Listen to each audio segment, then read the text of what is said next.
Alors comme promis, petite vidéo débrief sur les travaux de la Golf qu'on a fait la dernière fois.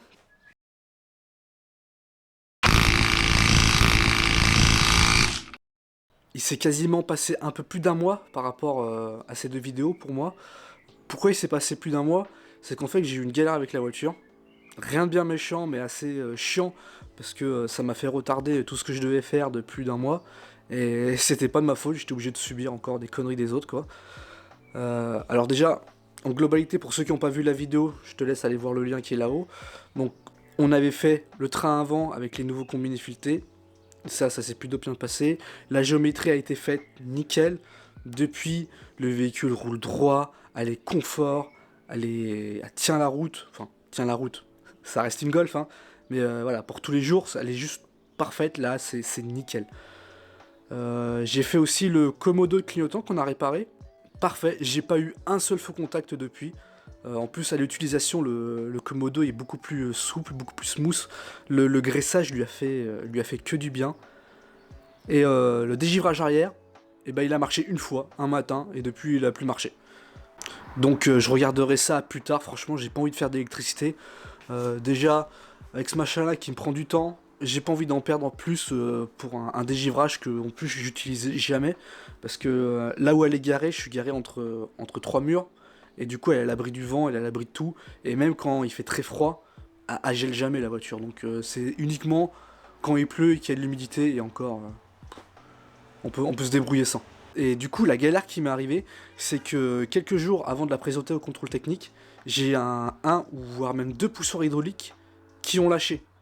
Donc, hors de question de la présenter au contrôle technique avec le moteur qui claque, parce qu'à froid ça claquait, mais même à mi-température, a claqué aussi.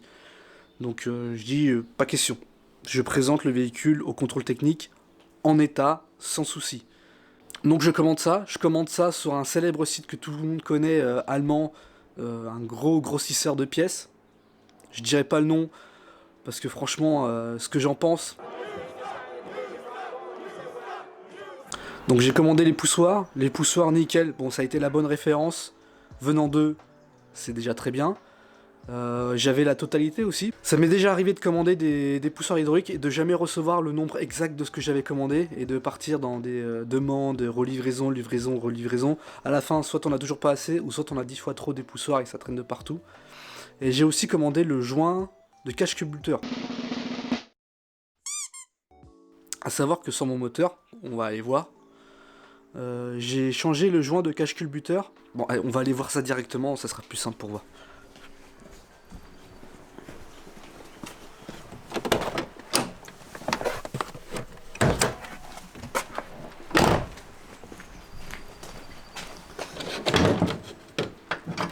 Donc pour rappel, c'est bien le moteur d'origine, donc c'est un 19 GU.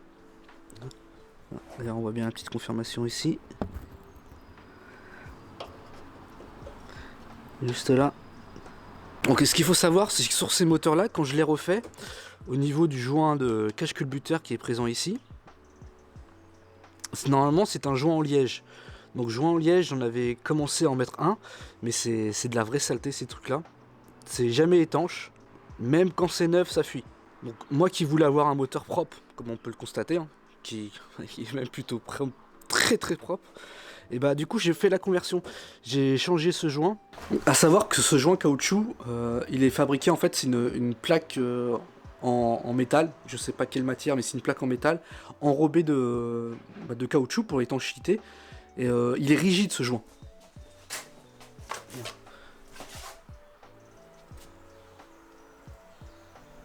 Il est rigide, c'est pas un joint en caoutchouc de merde comme t'as sur les autres véhicules que tu peux plier dans tous les sens. Si celui-là tu le plies, tu peux l'utiliser si t'as la flemme, mais généralement c'est déconseillé parce que moi il était plié quasiment sur lui-même.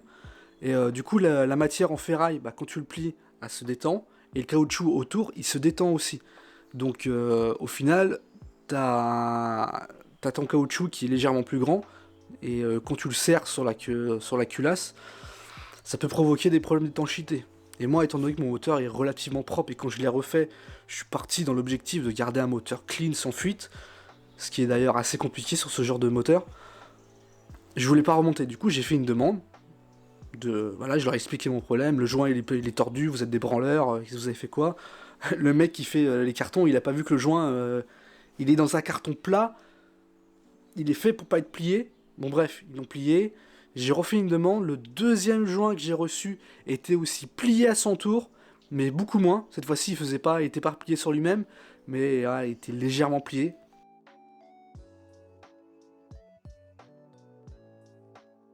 Donc déjà, j'avais perdu 3 semaines avec cette connerie-là.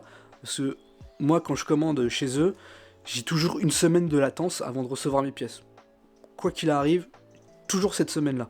Donc première semaine de latence, et ensuite le temps de faire la demande et qu'ils renvoient la pièce, j'ai perdu une semaine pour cette demande et leur dire de me renvoyer une autre.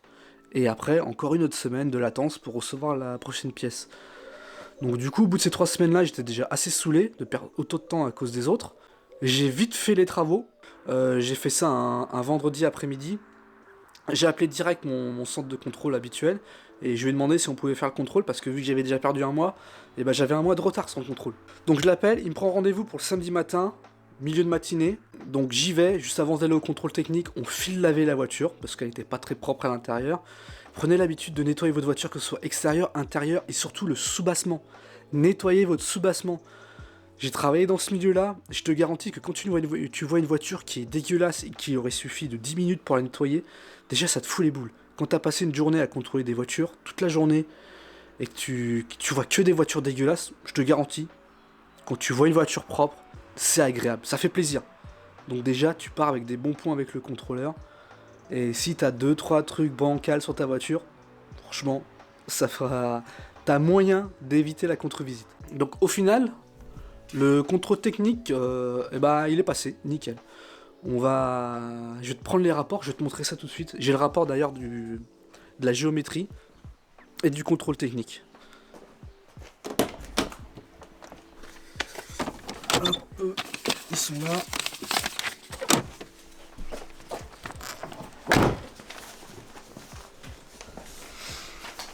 Ah,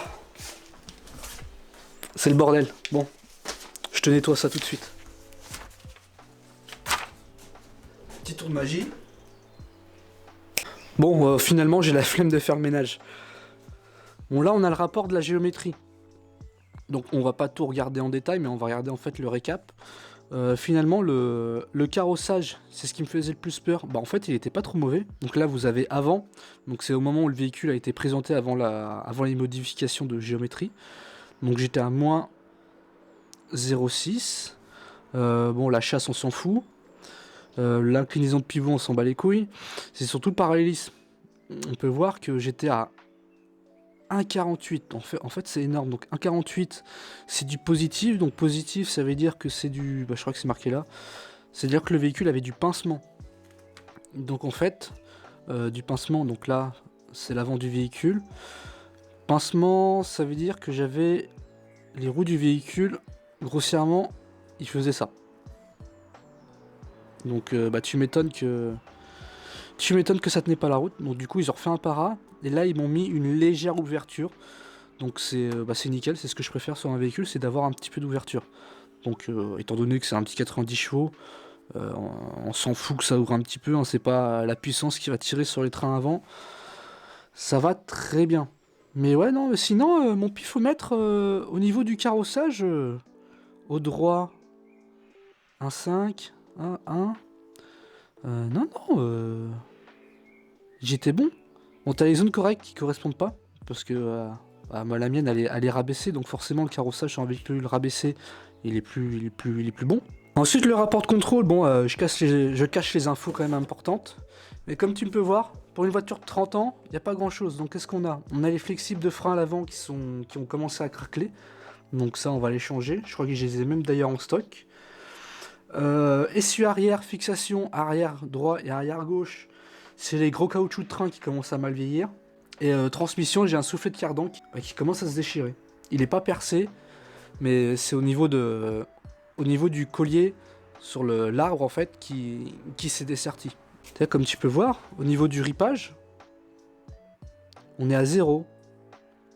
En fait, la voiture ne ripe pas. En fait, schématiquement, Le ripage, pour t'expliquer ce que c'est, tu prends une ligne droite de 1 km, donc la ligne droite parfaite qui n'existe pas, 1 km sans impureté, sans cailloux, sans dévers, vraiment sans rien, donc la ligne droite parfaite, c'est en fait ça te mesure sur 1 km de combien le véhicule dévie.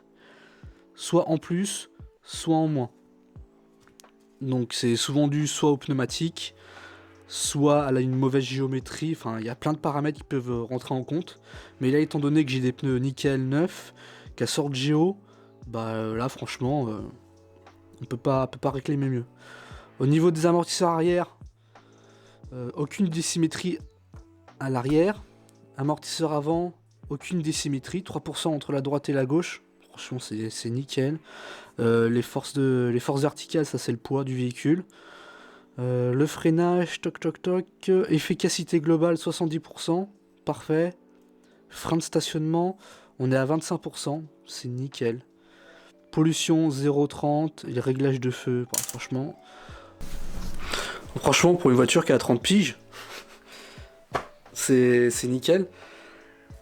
D'ailleurs, la chose que j'avais vue avec le contrôleur, parce que j'ai pu voir un petit peu le soubassement, j'ai un répartiteur de freinage sur le train arrière. D'ailleurs, je savais même pas que j'en avais un sur une Boston, je savais pas que c'était équipé. Je pensais qu'il y avait que les trains à disque qui en avaient. Et il commence à s'oxyder et il commence à gripper. Donc ça va être à changer avec les flexibles. Et puis à part ça, bah, elle est bonne encore pour 30 ans cette voiture. C'est vieux, ça a 30 piges, mais c'est toujours là et c'est impeccable. Pour la Golf, c'est terminé, j'ai plus rien de prévu dessus. Tout est nickel, le contrôle technique est à jour, tout est bon. Donc étant donné que ça reste mon délit, j'ai rien prévu de plus dessus.